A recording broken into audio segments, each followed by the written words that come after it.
진짜 배기 아쿠아포닉스 피쉬 히어로입니다. 자, 지난 시간에 저희는 아쿠아포닉스에서 발생하는 가장 끔찍한 사고 서너 가지에 대해서 알아봤습니다. 오늘은 그 사고의 예방이나 대처법을 함께 알아보도록 하겠습니다. 귀 기울여서 들어주십시오. 여러분의 아쿠아포닉스 농장 망하지 않기 위해서는 꼭 들으셔야 하는 시간입니다. 자, 제일 먼저 뭘 말씀드렸죠?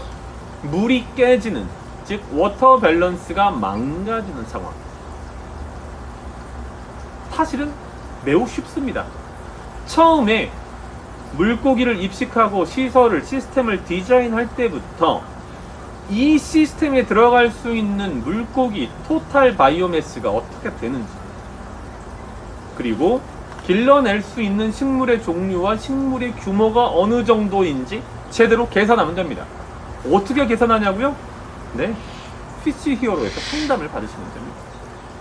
물론 저희가 포스팅을 통해서도 블로그 또는 유튜브를 통해서도 말씀을 드리지만, 제대로 확인하기 위해서는 저희가 자체적으로 만들어 놓은 시트 15개짜리 대규모 시스템 디자인 엑셀표를 가지고 하나하나 따져보시면 송어라면 몇 마리 몇 킬로그램까지 기를 수 있으시고, 그럼 거기에는 유럽식 상추를 몇 폭이나 기를 수 있고, 물은 총량이 얼마가 되고, 먹이는 하루에 얼마를 줘야 되고, 물 온도는 몇 도로 유지해야 되고, pH는 어떻게 유지해야 되는지를 알 수 있습니다. 더 나아가서 사이클링을 하고 그 이후에도 매일 일주일 단위로, 분기 단위로, 월 단위로 물을 계속해서 평가해야 됩니다.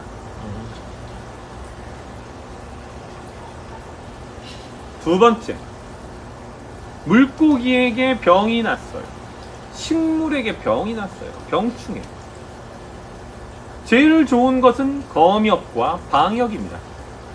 제대로 되어 있는, 믿을 수 있는 시설에서 만들어진 치어를 입식하고 건강한 종묘를 구매해서 길러낸다면, 그리고 그 과정에서 적절한 검역, 방역 프로토콜을 따른다면 그렇게 고통받을 일 없습니다. 대부분의 경우 문제 없이 넘어갑니다. 또는 아예 그런 문제 자체가 발생하지 않습니다. 그런데 아는 농장에서 물고기를 그냥 밑도 끝도 없이 갖고 왔어요. 그 물고기를 검역도 하지 않고 자기 수조에 집어넣어요. 우리는 그것을 자살행위라고 하죠. 아무나 내 농장에 들어와서 검역하지 않은 상태에서 방역복을 입지 않고 막 들어와서 식물을 뽑아가요. 수조에 아무나 들어와서 물을 집어넣고 물고기를 만져요.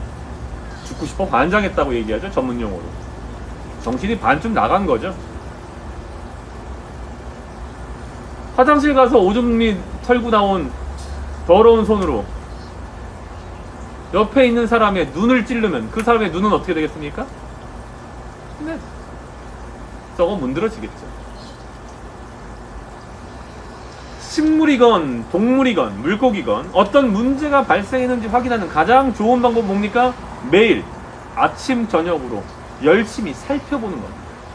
먹이를 줄 때 이 물고기가 보이는 반응이 예전과 같은지, 혹시 옆으로 수영하는, 옆으로 배를 드러내고 수영하는 물고기는 없는지, 바닥에 죽어있는 물고기는 없는지, 죽는 숫자가 나오는 것은 당연하지만 어쩔 수 없지만 그 숫자가 급격히 늘어나거나 대규모로 죽지는 않는지, 식물들을 하나하나 들어 올려서 뿌리의 색깔은 어떠한지, 이파리 구석구석에 있는 진딧물이라든지 기타 총체벌레는 없는지, 트루 내부에 제대로 산소가 들어가서 현기 환경이 만들어지지는 않는지, 필터가 제대로 작동해서 트루 내부에 고형 성분, 즉 물고기 똥이 들어다니지 않는지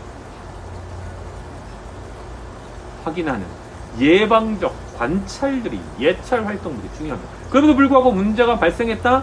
커플드 방식에서는 매우 힘듭니다. 만약에 지금 우측에 보이지는 않으시겠지만 디커플드 방식을 사용하신다면 네, 얼마든지 농약 사용할 수 있고 물고기에게도 필요한 치료제 사용할 수 있습니다. 커플드 방식이라면 매우 조심해서 친환경 제재만을 사용해야 됩니다. 그렇지 않으면 물고기를 고치려다가 식물이 죽거나 식물을 고치려다가 물고기가 죽는 상황이 벌어질 수 있으니까. 따라서 대규모 양식 설비, 대규모 아쿠아포닉스 설비에서는 반드시 디커플드 방식을 고려하셔야 됩니다. 상시적 디커플드가 아니라면 일시적으로도 디커플드를 할 수 있는 준비를 하셔야 됩니다. 오늘 한 5개 찍었더니 발음이 막 새네. 마지막에 잠시 끊어가겠습니다. 마지막에 뭐였지? 네 번째가 시스템 페일러였나? 다시 들어갈게. 다시 들어갑니다. 시스템 페일러가 발생했을 때에는 당연히 시스템 페일러가 발생하지 않도록 하는 게 원칙이겠죠. 하지만 그럼에도 불구하고 시스템 페일러가 발생했다면 최소한 경보 장치와 백업 전원 장치는 있을 것 아닙니까? 또는 산소를 공급하는 장치는 있을 겁니다. 산소 탱크. 문제가 발생했다는 사실을 인지하는 게 제일 중요하고 최대한 빨리 달려와서 시스템을 복구하기 위한 노력을 하셔야 됩니다.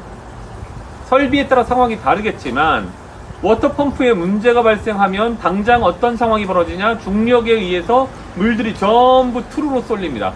그렇게 쏠린 물들은 어디로 갑니까? 흘러 넘치는 문제가 발생할 수 있습니다. 제대로 된 설비라면 시스턴이 있었겠죠. 시스턴이 없었다면 백업 장치로 버틸 겁니다. 백업 장치로 버티는 시간은 한정되어 있습니다. 30분, 길어야 3시간입니다. 그 시간 이내에 빨리 농장으로 와서 전원을 복구해야 됩니다. 그 설비가 안 되어 있다면, 그것을 하지 못한다면 여러분들은 소중한 물을 어마어마한 규모로 잃어버리게 되겠죠. 그 과정에서 식물도 죽고 물고기도 죽게 되겠죠. 시스템 페일러에 대비하는 방법, 백업 시스템들을 만들어 놓는다. 그리고 경보 장치를 만들어 최대한 빨리 와서 준비한다. 그 과정에서 물을 보호하기 위해서, 물을 보존하기 위해서 시스턴, 즉 대규모 배수 탱크를 준비해 놓는다. 이와 같은 방식으로 접근하신다면 아쿠아포닉스에서 흔히 발생할 수 있는, 아니 심각한 문제를 유발할 수 있지만 흔히 발생하지는 않는 상황들을 미연에 방지하고 또 적절히 대응할 수 있을 것입니다. 아쿠아포닉스, 조금만 생각하면 어렵지 않습니다. 피쉬 히어로가 여러분의 곁에 있겠습니다. 감사합니다.